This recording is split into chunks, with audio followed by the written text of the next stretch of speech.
દોસ્તો, આપણે એટલા સામાન્ય પરિવારના માણસો છીએ, એટલા ગરીબ ઘરના માણસો અમે છીએ, સામાન્ય નાના એવા ગામડામાંથી અમે આવીએ છીએ કે ધારાસભ્યનું સપનું તો બહુ દૂરની વાત છે.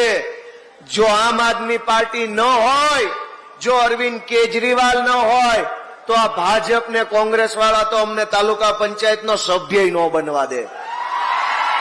દોસ્તો, મુદ્દો એ નથી કે ચૈતર વસાવાએ ગ્લાસ માર્યો કે પથ્થર માર્યો કે ધોકો માર્યો કે આંખ મારી. એ મુદ્દો નથી.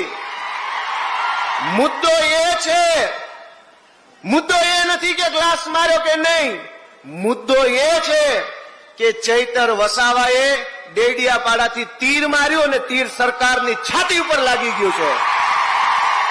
એ તીર ભાજપની સરકારની છાતી પર લાગ્યું.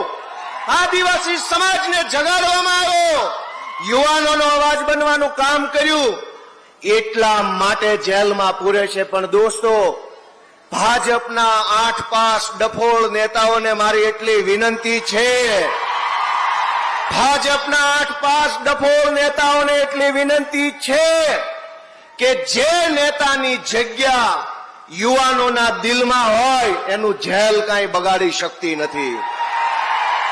જેલ મોટી નથી, જનતાનું દિલ મોટું છે અને ચૈતર વસાવાની જગ્યા સમાજના દિલમાં છે. દોસ્તો, આ ચૈતરભાઈ વસાવાની લોકપ્રિયતાની વાત કરું, વર્ષોથી ભાજપમાં કોંગ્રેસમાં પણ આદિવાસી સમાજના નેતાઓ ચૂંટણી જીતે છે. કોઈ સાંસદ બને, કોઈ ધારાસભ્ય બને. અહીંના આપણા કાકા સાંસદ સભ્ય છે. પણ ભાજપને કઈ વાત ખટકે છે, ધ્યાનથી સાંભળજો કે વિસાવદરની ચૂંટણીમાં હું ઉમેદવાર હતો તો ગામડેથી એવા ફોન આવતા હતા કે ચૈતરભાઈ ક્યારે આવે છે સભા કરવા અમારા ગામમાં.